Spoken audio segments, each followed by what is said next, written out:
Hi అండి. Welcome to my channel. ఈరోజు మన రెసిపీ వచ్చేసి కాలీఫ్లవర్ ఎగ్ బుర్జీ. ముందుగా కాలీఫ్లవర్ని తీసుకొని కట్ చేసుకొని పెట్టుకోవాలి. తర్వాత గిన్నెలోకి వేడి నీళ్ళు తీసుకొని కొంచెం సాల్ట్ పసుపు వేసుకొని కట్ చేసుకున్న కాలీఫ్లవర్ని అయితే ఆ వేడి నీళ్ళల్లో వేసుకొని మూత పెట్టి పక్కన పెట్టుకోవాలి. ఆనియన్ పచ్చిమిర్చి సన్నగా కట్ చేసుకోవాలి.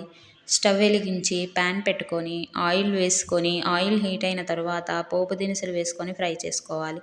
పోపు దినుసులు ఫ్రై అయిన తర్వాత ఆనియన్ పచ్చిమిర్చి వేసుకొని అవి కొంచెం ఫ్రై అయిన తర్వాత చిటికెడు పసుపు 1 టేబుల్ స్పూన్ అల్లం వెల్లుల్లి పేస్ట్ వేసుకొని అల్లం వెల్లుల్లి పేస్ట్ పచ్చివాసన పోయేంత వరకు ఫ్రై చేసుకోవాలి. తర్వాత కాలీఫ్లవర్ని వేసుకొని 1 టేబుల్ స్పూన్ సాల్ట్ వేసుకొని మొత్తం అంతా బాగా కలుపుకొని మూత పెట్టుకొని లో ఫ్లేమ్లో మగ్గించుకోవాలి. అవి మగ్గేలోపు నేను ఇక్కడ ఒక బౌల్ తీసుకొని మీ కర్రీకి సరిపోయే అన్ని గుడ్లు తీసుకొని ఒకసారి బీట్ చేసుకోవాలి. నేను ఇక్కడ అయితే ఒక 5 కోడిగుడ్లను అయితే తీసుకున్నానండి. మీకు ఎన్ని కావాలో అన్ని తీసుకోండి.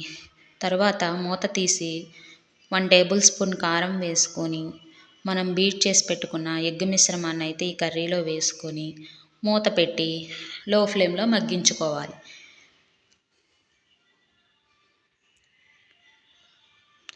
లో ఫ్లేమ్లో మగ్గించుకున్న తర్వాత మూత తీసి గరిటెతో కలుపుకుంటూ ఫ్రై చేసుకోవాలండి. ఈ కర్రీ ఫ్రై అయ్యే కొద్దికి చాలా అంటే చాలా బాగుంటుంది. మీరు కూడా ఒకసారి ట్రై చేసి ఎలా ఉందో తప్పకుండా కామెంట్ అయితే చేయండి. ఇలా గరిటెతో కలుపుకున్న ఫ్రై చేసుకునే కొద్దీ ఎగ్ ఫ్రై అయిపోతూ ఉంటుంది.